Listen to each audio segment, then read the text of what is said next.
33-year-old Deborah is pregnant with triplets. Today, she and wife Kristen are on their way to a scan.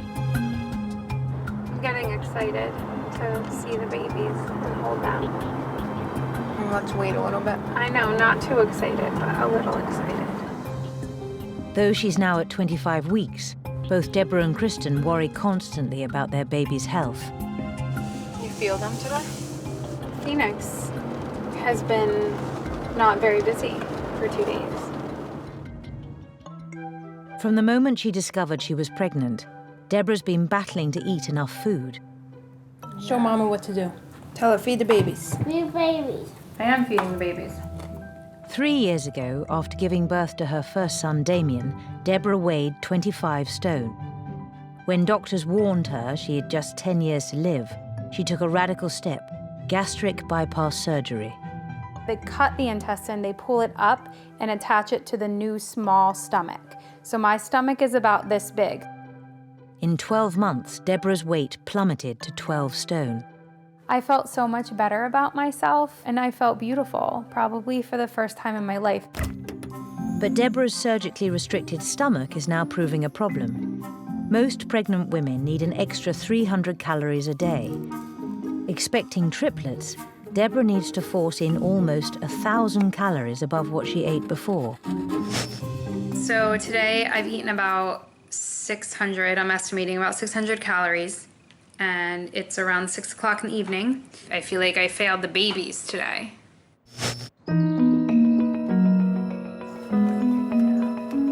Deborah's worried about her baby's growth. There's hands, feet, side of the feet. It's a big mess of baby. Yeah. And let's see, A is kind of curled up. The head's right here. Okay. She weighs 2 pounds, 5 ounces. Isn't that very big for... It's on the bigger side. And you saw the hand? Hello. Look at him. He is 114. So That's she's perfect. bigger That's than right him. on schedule. She's just measuring bigger. Does he have Yes. his thumb? Mhm. Yes. Oh, so cute. He's gonna suck his thumb. 2 pounds on the dot. Wow. But big is not necessarily better. Right. It's their lungs that matter, right? Now 25 weeks, the triplets are gaining weight, but that's only half the story. They need maximum time in the womb for their organs to develop too. The average triplet pregnancy lasts 34 weeks, but Deborah and Kristen want to go further still. Do you feel relieved? Yeah, but they're still not okay if they're born now. You're right. You're absolutely right. Yep. So I won't really be relieved till they're born at 35 weeks.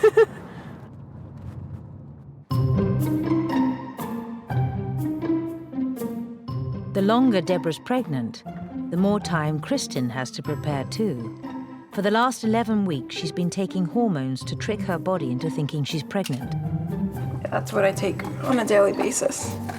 When she stops, she hopes to produce breast milk to use alongside her wife's. I decided to breastfeed the triplets because it's beneficial to them health-wise. They just get more from it than regular formula. Deb had trouble breastfeeding our first son, so I thought, well, why not let me give it a shot? Kristen, by nature, is not a girly girl. Breastfeeding for her is definitely outside her comfort zone. Kristen is coming off the hormones this week. She wants to start expressing milk every 2 hours round the clock, but Deborah is worried she isn't fully prepared. You know that like anything we do and everywhere we go from now on. I have to carry a pump. I just want to make sure you know that it's going to interrupt the natural course of fun. Well, it's fine. You don't have any like nursing shirts right now? I'll You just have- bring a blanket. I just want to make sure you are emotionally ready. I'll let you know when I start. Oh boy.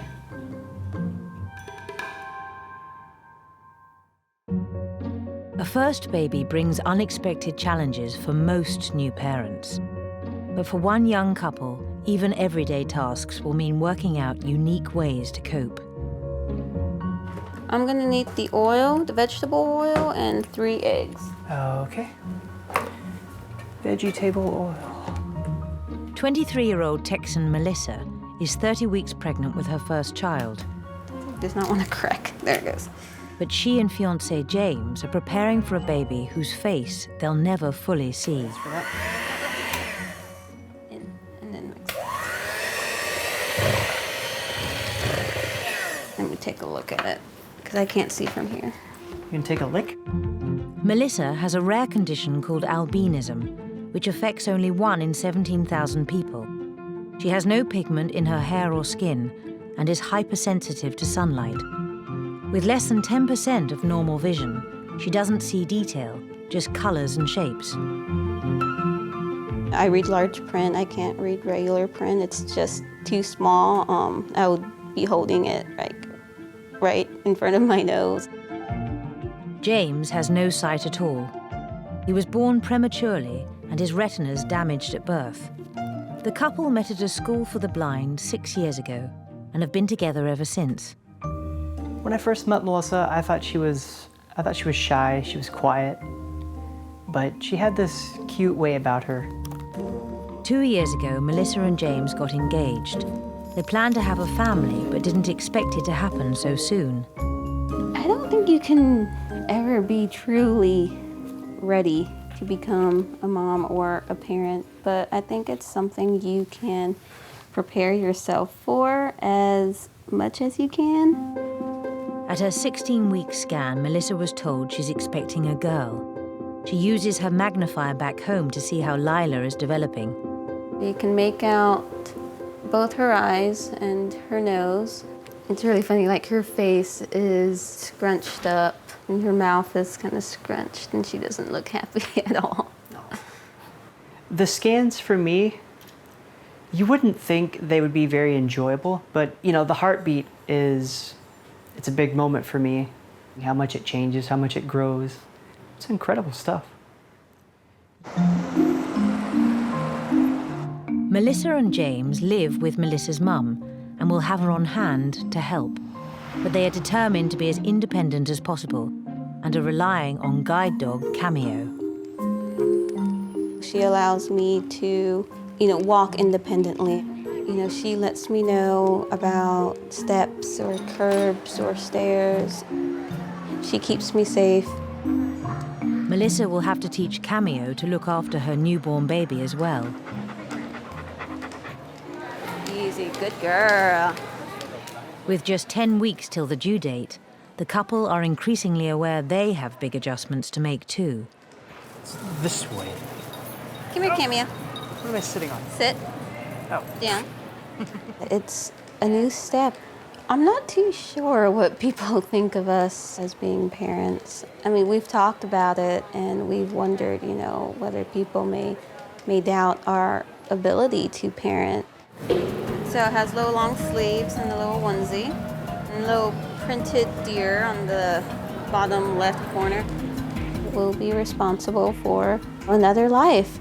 And I think that just kind of really makes you feel more accountable.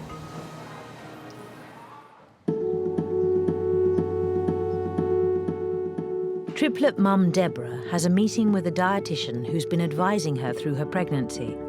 She's expecting blood test results which will show whether her diet has affected her own ability to breastfeed. Today's appointment is mainly to make sure that my vitamin levels and my iron levels are where they need to be.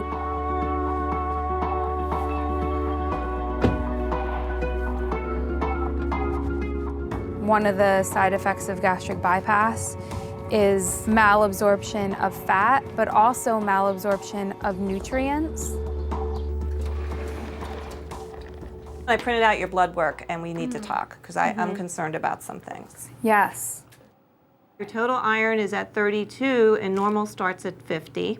Low iron is associated with low birth weight and premature delivery, which you're at risk for anyway because you're having triplets, right? What makes Deborah's case a little bit more challenging is that she's expecting 3 babies. My concern is that the babies are pulling from her and she's going to end up malnourished, and that can affect her ability to nurse after the surgery. If Deborah can't feed the babies, it means more pressure on Kristen to produce. I think it's wonderful that your partner's going to help you provide the breast milk, so you'll get a little bit more of that fat content from Chris's milk, and fat's important for the baby. So I think that is a very realistic plan. As far as Kristen being the sole person in our house breastfeeding 3 babies, I don't think that that's gonna happen. I think that I'll be able to help to some extent, but I wanna say, like in the beginning, it's gonna be 90% her and about 10% me. Kristen is about to end 11 weeks of hormone treatment and discover whether she has any breast milk at all. The hormone system she's using has been around for 15 years, but it's still uncommon, and there's no guarantee it will work. With Deborah's milk supply in doubt, they're visiting their lactation consultant to make sure they do everything right. This is the first time that I've helped a non-pregnant woman lactate. And when the family came to me and asked me about this, I told them that I'd heard about it and offered to help them. When she does start producing milk, how much should she expect? It's going to depend. For the first week and a half, 2 weeks, we're looking more for stimulation than we are for how much. Okay. Yeah. And anything you get is great, and you start putting it aside. And the recommendation is to pump every 3 hours. Oh, 3. 3. I thought it was We every 2. were ready for 2, so 3 is better. When my milk comes in, because it's going to, should we be mixing mine with hers? Because My recommendation is that when at all possible, you put the babies directly to the breasts and that you rotate. When you're home and you've got the ability to do it, you're rotating who's at whose breasts. Between them, the triplets could be feeding up to 30 times a day. It'll be a full-time job, even for 2 mums. Assuming that you're nursing 1 or 2 of the babies on a regular basis, at least till you go back to work, and then trying to do as much pumping to provide as much of the breast milk as you can for the triplets, you're going to be doing nursing around the clock. Having a baby can push women to extraordinary lengths. But one new mum is making an extreme sacrifice, with no idea what the impact on her body will be. Yeah, try it to the side, Lynn, that's better. 31 weeks pregnant Lynn has always been as independent and active as possible. She works as an occupational therapist, advising her patients on overcoming disability, and never lets her own hold her back. Tennis means a lot to me. Being on court, out there, you're moving around quick, you're sort of more in athlete mode. It's one of the places where I suppose I feel less disabled. Yay! Lynn has curvature of the spine and hip dysplasia, and just 30% mobility in her legs and back. Her hip ball and socket joint failed to develop normally, and movement has always been painful and slow. My pain started when I was quite young. I had the first surgery when I was 5. Once I started growing, I started getting a lot of sort of hip pain, and I started getting back pain. Initially, I didn't really know what it was. Lynn has never known whether she was born with her condition, and only got a proper diagnosis in her teens, by which time more damage had been done. I had to wear a body brace, so that was quite difficult. Obviously, when you're trying to wear, nice clothes and you're trying to fit them in with this body brace and make sure people can't see it. For Lynn, working around disability and pain has become a lifelong habit. As a child, she would never show when things hurt. You would ask her how she was feeling, and it would be, "Oh, I'm fine." Lynn would always cover everything up and tell you what you wanted to hear to make you feel better. 5 years ago, Lynn married Liam, an IT consultant. The childhood sweethearts were keen to have a family as soon as they could. Though it took time to conceive, they're now expecting a little girl they're calling Libby. It took us sort of a good 3 years, so it was really, really exciting when we actually found out that I was pregnant. It's quite cute. That is cute. Should we get that? Yeah. Liam has seen Lynn's determination that her disability won't get in the way of being a mum. She feels that she should be a normal mother, so it's all, Lynn wants to do everything normally, but because of her condition, she's not always able to. Or do you want all the things to play with? All the things to play with. It also means that you're not having to lean down all the time going like this. No. But as her pregnancy progresses, Lynn's growing bump is putting extra strain on her joints. To make matters worse, she's made a dramatic decision about her medication. I decided that I was going to stop my painkillers while I'm pregnant because they couldn't give me sort of 100% guarantee that it would all be okay for baby. So I opted just to stop them to be on the safe side. Liam worries about how she'll cope. My admiration for what she goes through has grown. It's just the pain that she goes through daily is sort of increased and that's got worse every day. So just coping with that without painkillers has been a big thing. She's such a special thing. It took us such a long time to get her that I don't want to have anything that might risk the pregnancy.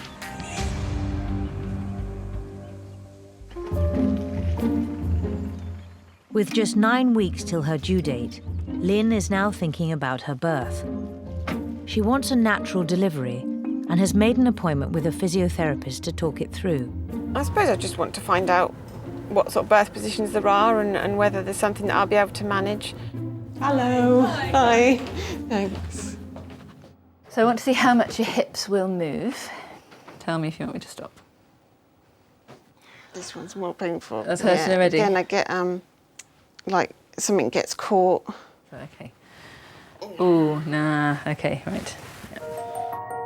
Midwives advise moving around during labour to ease pain, but Lynn has a limited number of positions she can reach. You're okay lying on your hips? Yeah. Again, depends how long for, but yeah, it's how I lay at night, so. You are limited in your positions that you can be in. To actually give birth, you either want to be side-lying or sitting on a commode or a birthing stool. Right. Gravity's with you, and then you could get on the bed into side-lying.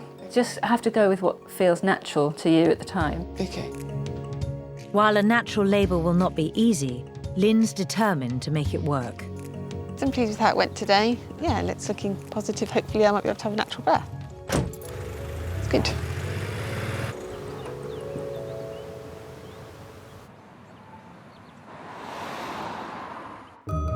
Blind first-time mum Melissa has reached 32 weeks. Okay. Kiss Jake. Like many parents-to-be, she and James are enjoying the landmarks of approaching parenthood. But unlike most parents-to-be, Melissa and James are also thinking about how other people view them. Some articles that I've read about children born to blind parents getting taken away for 6 months.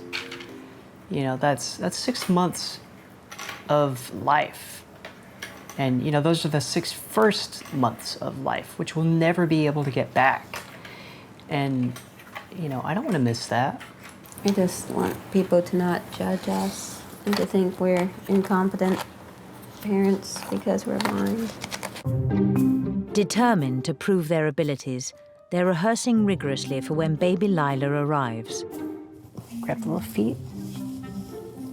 Wipe, wipe, wipe. Good. Everything hopefully went under the diaper. I guess we'll know as soon as we remove it. Just pull it out. You might want to kind of ball it. Ball there it you up. go. Yeah. You grab a wipe. Grab a wipe. Do the do. Wipey, wipey. And you might need to use more than one, just depending on. Yep. Grab another. Her best. Wipey, wipey, wipey. Some of my challenges, just those little things, I guess. Noticing those little visual details. If that's something may be wrong with her, I think that's every parent's fear. And being legally blind, it's like, okay, well, how will I notice those subtle details? It's really hard because, you're not cleaning an actual poopy, nasty, dirty mess. James can't see to push a buggy, but has worked out how he can take out Lila himself. Go ahead and transfer her.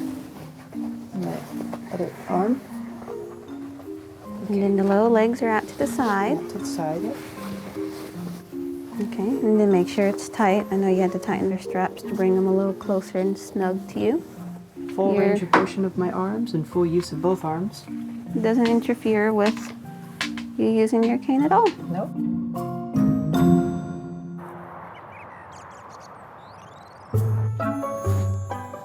In Pennsylvania, Kristen's preparations are also underway. She's been pumping every 3 hours for the last 5 days.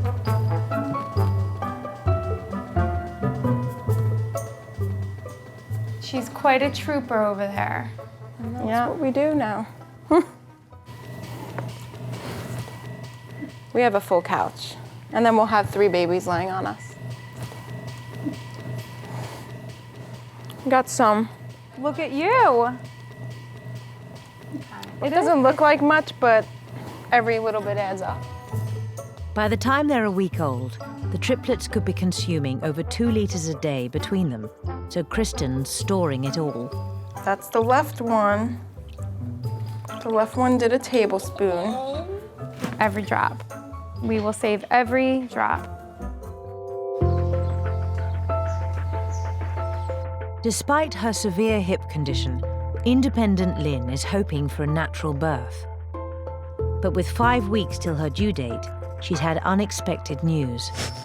Yesterday I had an appointment with the midwife, one of my routine appointments, but after having a feel of what position baby's in, she said at the moment baby's actually breech, and obviously it's waiting to see if baby does turn back round or whether she's decided to stay breech. And obviously how that's going to influence our decision over cesarean or not. Let's go. After a weekend wait, today Lynn's finding out if her baby's position has changed. If she does need a C-section, she'll be more dependent on husband Liam after the birth. They've said to me, definitely, if I have a cesarean, I won't be able to manage stairs for 6 weeks. The main difficulty is just going to be getting around, because pushing my chair or using my crutches does use your upper body quite a lot. Let's have a quick look at which way around this baby is. It's breech. So that's the heartbeat here. And the head right at the top there. Okay, monkey.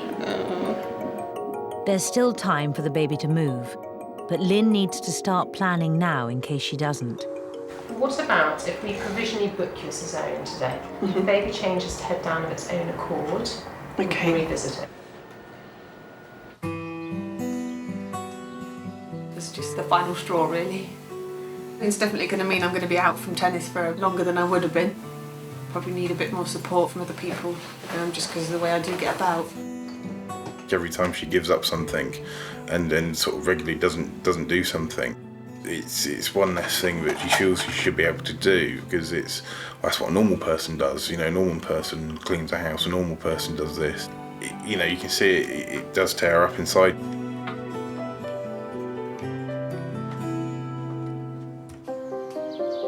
The breech position could have a further significance for the couple.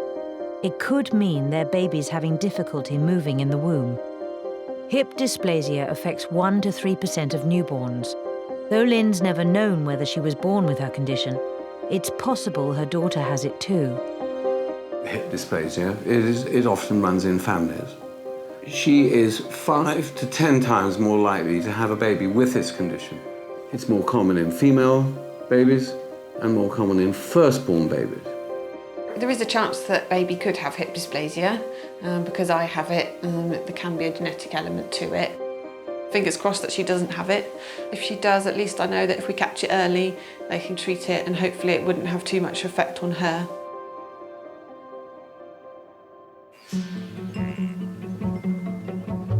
In Texas, it's the day before Melissa's due date, but baby Lila is already on her way. I am 4 centimeters dilated, and we are heading to the hospital. So hopefully we'll have Lila either tonight or tomorrow. We need to... Let me think. My brain's just... Soon after Melissa and James arrive at the hospital, there's alarm. Nurses notice baby Lila's heart rate dropping and discover her umbilical cord is wrapped 3 times round her neck. Eventually the doctor comes in and she sees it for herself, and everything changes in like a split second. You go from, we're gonna have a natural birth and she's gonna be here probably tonight or tomorrow, to she's going to be here within the next hour, an emergency C-section. I got this sense of urgency from everybody that was in the room. Melissa and James had taken one last-minute precaution that proved invaluable. They'd booked a professional birth partner to be there with them for emotional and practical support. My job as a doula this time was more to be the eyes for this couple and to describe the things that were going on, because the silence could be deafening at times.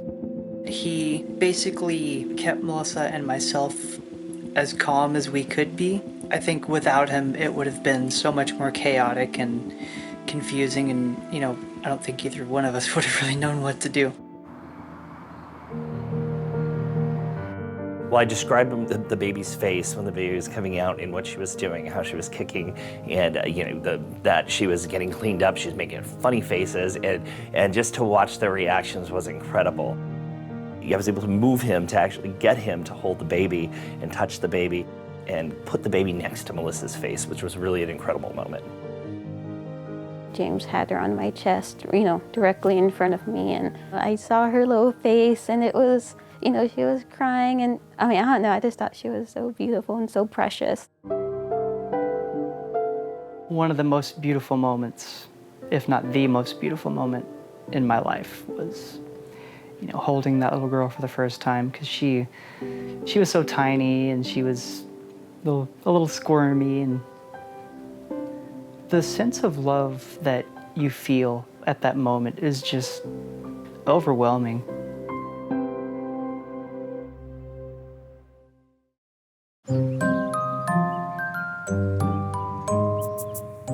In Chippenham, Lynn doesn't know whether her breech baby will turn, but she's decided to prepare for a C-section anyway. And as her due date approaches, for the first time is allowing a major change to the house. It's here. I'd rather it wasn't here. It's right foot up, left foot down. Okay. So you'll feel a couple of bumps. Not too bad on the speed. No, it's not too bad. So you'll get a slight little bump just there, okay, where it's going over the hinge. What I think Lynn has probably learnt about herself is that she needs to get let go more and not fight a lot of this stuff. And that's been a lot easier with Libby coming along. Is it's not for Lynn, it's for Libby. I think things that are just for me, it's a lot easier to think, okay, I'll just think about that for a bit longer and wait and put it off. But obviously when it's something that I need for baby, then she's got to come first, and it's much easier to accept that and go, oh, okay, if it's going to help her, then I'll do it.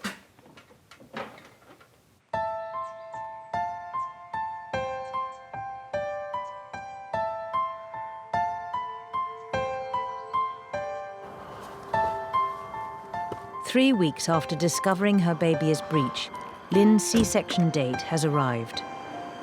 I feel quite excited now, actually. She won't know whether her baby has her hip condition for another 6 weeks. For now, Lynn is just concentrating on her birth. Yeah, I've just got the shakes now. I can't stop it. You're on the baby to eat soon. Yeah, that's it. Right, now there's going to be a little sharp scratch in your back. Okay, so 1, 2, 3, out. With an epidural, Lynn will be totally pain-free for the first time since her pregnancy started. Okay.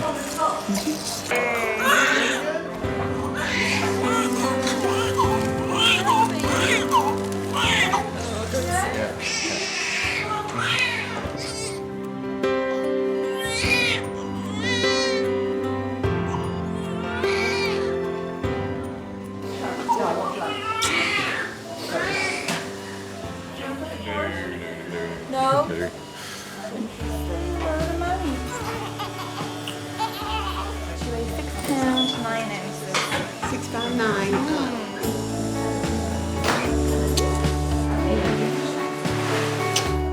Lynn's months of coping with her extra pain are over.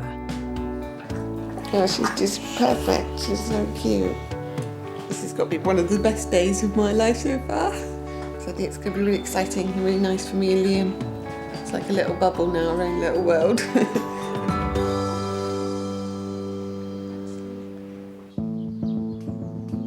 For Deborah, the wait goes on.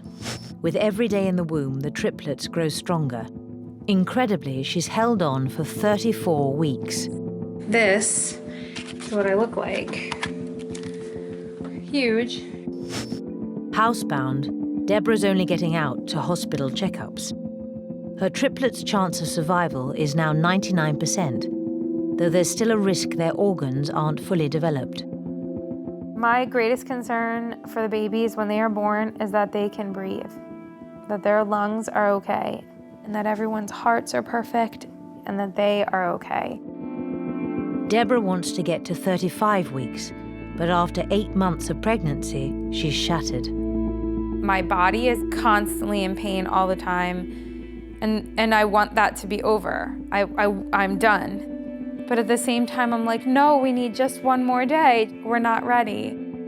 I'm also emotionally spent from worrying about them. We are exhausted. Deborah and Kristen have finally reached their big day. Can you let me carry this? I got it. I can carry this. Shh. Deborah has defied her gastric bypass to carry her triplets for 35 weeks and 3 days, a target only a quarter of triplet mums reach. You can come out now.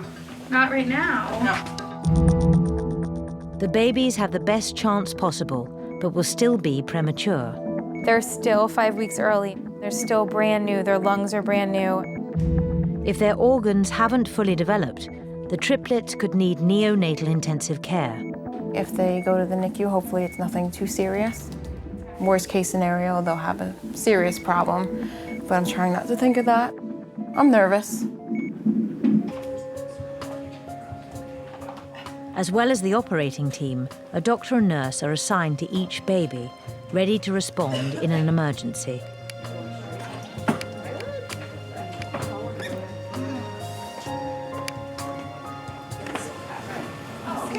Come back from it for you, okay? See you in a bit, okay? Yep.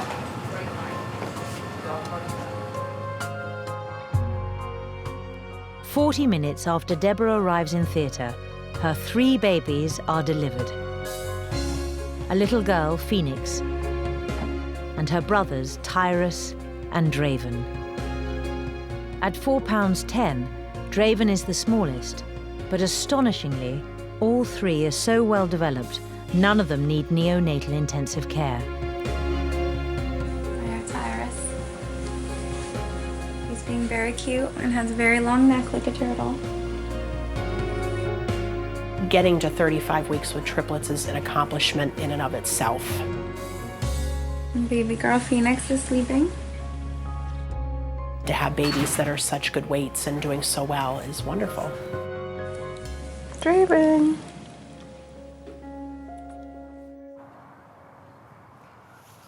In Texas, baby Lila has been home for 4 weeks.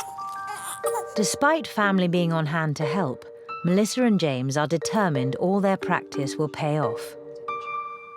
Yep, that's poop, all right. It's different because, well, dolls don't squirm. So it's just trying to figure out, what works best for me. I think you got her pretty good. Go ahead and take that old diaper, please. And then you gotta put her pants back on. Hey, I need your leg. I'm sorry. Did I put those on backwards? No. Yes. But, you forgot to snap.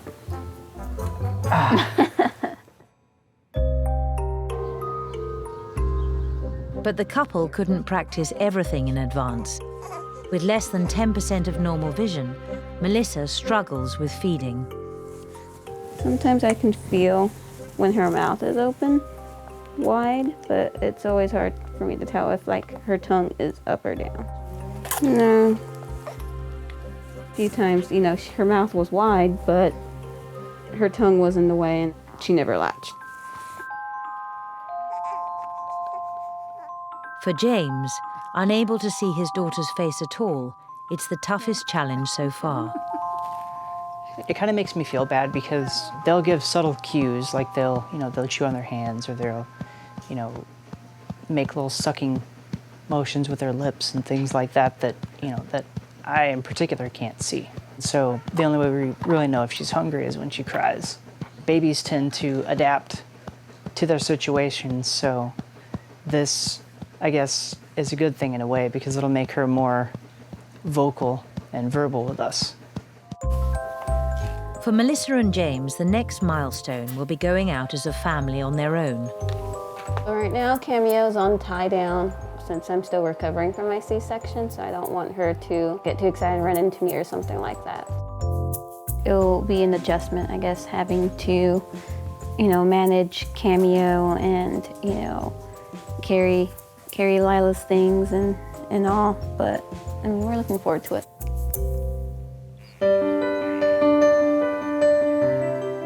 Five days after the birth, Lynn and Libby have been released from hospital and have spent their first night at home.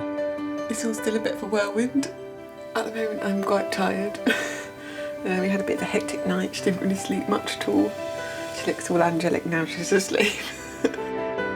Lynn needs to rest for 6 weeks after the C-section and is making the most of Liam's paternity leave. At the moment, handing over some of these tasks is really quite easy because she's just sort of focusing on Libby and what Libby needs.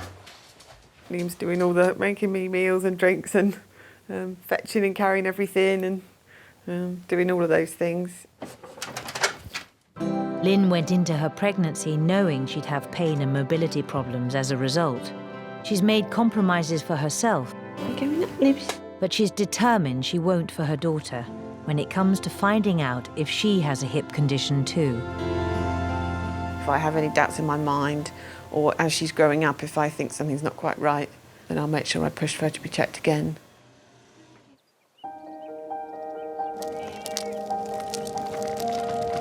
Six weeks after her birth, Libby is finally old enough to be examined. Lynn waited 14 years for her own diagnosis. But if Libby has hip dysplasia and it's caught now, there's a greater chance it can be treated. If from the scan today they say she does have hip dysplasia, then the next step would be for her to be put in a harness that puts her hips into the correct position to help them develop normally. Libby will have an ultrasound scan, and within 30 minutes her parents will know if she needs treatment too. Should we want me to push? Yes. Yeah.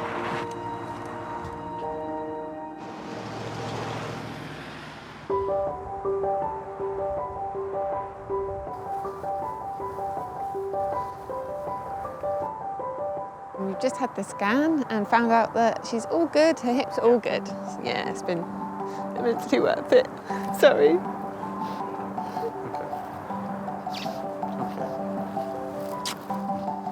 I'm just so pleased that she doesn't have to go through any of it.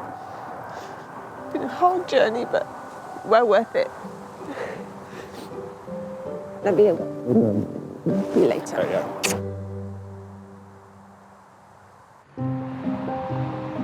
Cameo, forward. Easy.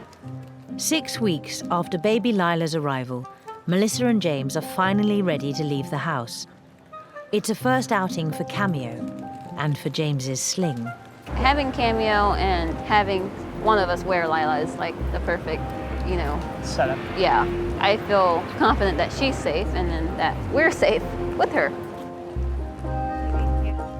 That was the big advantage that got me into the whole baby wearing thing, was the fact that, I can do it hands-free and, we know where she's at all times. And not to mention, the bonding experience. I don't see them, and obviously you don't see people's reaction. I haven't picked anything up, but kind of on some of the baby wearing group I'm a member of on Facebook, a lot of people say that baby wearing guys are sexy. Sit, family restroom. Okay, Cameo, sit. Changing pad. Changing Lila is hard enough, but today's big test will be coping without the surfaces and equipment they're used to at home. You want to hand me a diaper and some wipes? Okay. Here's the diaper. You can walk towards me. Just take a step to your left. Left. He's trying to find a place for that. I'm trying to make sure Cameo stayed and then trying to make sure she didn't roll off the table. That was my biggest fear. I think it'll just take some practice. Ready? You got Cameo? Yep. Okay. Before Lila arrived, Melissa and James worried people would doubt they could cope. But with an outing under their belt, they've found a new confidence. We haven't really gotten any backlash for being blind and, raising Lila. And I think people would also be amazed at just how capable we are. I think it's worth it because, look at it, we've got this little girl here. Baby Lila's arrival begins a new phase in Melissa and James's life together. Lynn and Liam can now relax and enjoy time with baby Libby. But for Deborah and Kristen, the challenge of feeding Draven, Tyrus, and Phoenix begins. I will put every baby to the breast today as long as I possibly can. A lot of people think breastfeeding is easy. It's not.